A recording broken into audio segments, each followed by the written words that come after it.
Hello everyone, it's Saturday the 12th of July and I want to get online and quickly say not happy, but thank you to Mahler Hayes. He's a musician that is based out of Belgium, and he sent to me as a birthday gift his latest CD called Counterfactual. Mahler is an electronics artist very much in the vein of cluster and harmonia, and this is on Personal Archives. I should look into that label, see if maybe they're interested in doing something with me.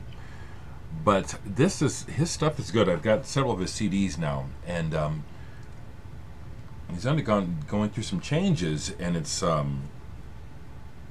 evident in the music, and it's just getting stronger. Some of this just buzzes like bees with energy. The other nice surprise is that I'm thanked. He thanked me, and there I am. Yep.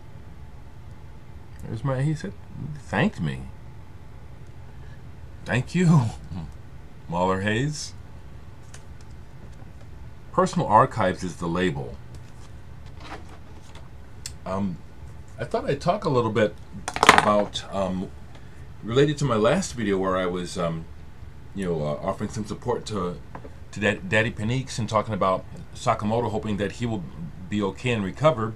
I was talking about death, and sure enough, people die all the time, and we've just again lost some major figures. There's probably more that I don't know about the two, but the two that I know about today are Tommy Ramone, the original drummer for the Ramones. Tommy Erdelyi, I hear he passed away. I used to have a Ramones collection and sold it. This is all I have left. I have a shirt signed by all four Ramones except for Tommy. He was out of the band when I met them. I've got that in the closet somewhere. But I sold all my original Ramones records. Love them. The first time I saw the Ramones with Tommy in 1978, it was like a bomb was dropped in Omaha. It was like I had never experienced manic rock energy like that ever. And I'd seen a few things already. That was the Ramones blew punk open in the Midwest from my standpoint. They dropped a bomb. Rest in peace, Tommy. Also, a couple days ago, we also lost Charlie Haden, bass player originally from Shenandoah, Iowa. He's a very, very intuitive player. I have more Charlie Haden than this. The Ballad of the Fallen. Yeah, I've got more than this. I thought I pulled my Charlie Haden section, but as I look there, I've got more than these. Then I've got this one, Charlie Haden, Jan Garbrick, Egberto Gismonti, Magico. Charlie Haden played with a whole lot of feeling and a lot of soul and a whole lot of, oh man, he just, it's like he could read the other musicians. I had the great pleasure of seeing him play. I didn't meet him, but I saw him play, I forget how long ago it was, with Keith Jarrett in concert, along with Dewey Redman and Paul Motian. And the only word I can think of is moving. It was moving. The music was alive. It wasn't about the musicians, it was about the music. It was alive. I've been busy these last 2 days with the opening of the Under the Radar Festival here in Omaha. I've attended 2 of the 3 events so far. Today there's a bunch of events, including mine tonight. When I get done here, I'm going to go and practice some more before I go to a workshop on improvisation this morning. That's part of the festival. Last night's performances were really, really excellent. Really happy to see this happening in Omaha. I got to see 2 different groups of musicians perform music by Toru Takemitsu in the last 2 days. Takemitsu is one of my favorite composers, one of the most famous Japanese composers, apparently. I love his work, and to see it play live, I recognize his stuff. That's what was like, man, it's like seeing a band in concert. It's like, man, I know his music, literally. So that was fantastic. some other records sitting out here. One of the most recent things that I picked up super cheap, the Leather Nun, Alive. I bought this back when I was into Throbbing Gristle and stuff. When the Leather Nun first came on the scene, they had a single that was notorious called FFA, and I picked it up, and it intrigued me, but I didn't keep it.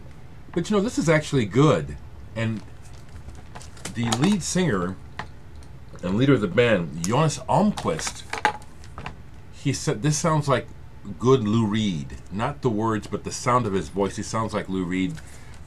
And the band, I really like the sound on this album. Leather Nun, Alive.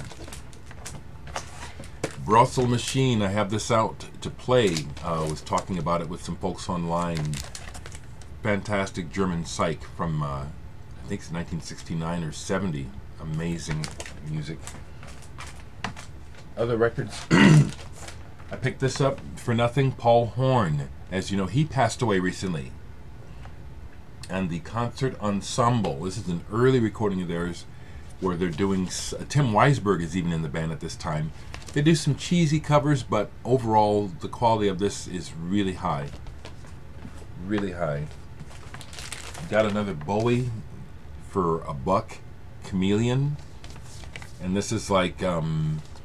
when you don't have a good handle on your publishing, whoever owns it can relicense it or sell it rights to make the records to anyone.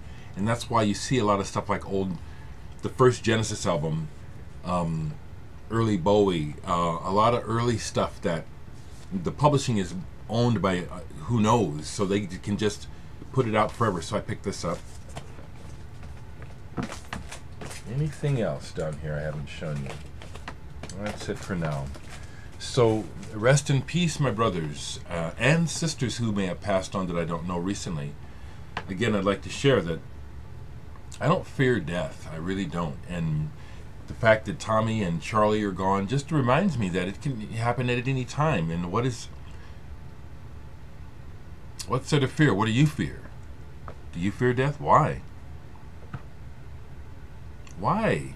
I don't understand what there is to fear. I've worked, you know, and I have already experienced my life flash before my eyes twice. There's been twice where I thought I was going to die. Seriously, one at the hands of a madman in a car, and another one when I got lost in the Black Hills, separated from the people I was hiking with, and I had to find my way back to camp alone, and did it, or I was going to die.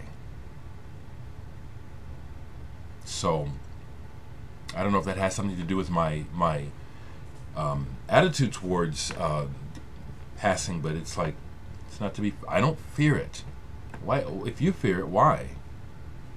You know, I think that again we have a lot of really strange ideas and beliefs, really a lot of irrational beliefs.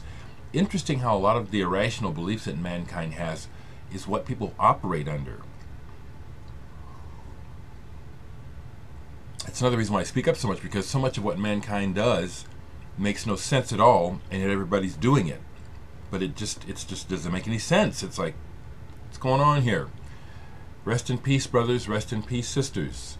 And I'll see you again soon.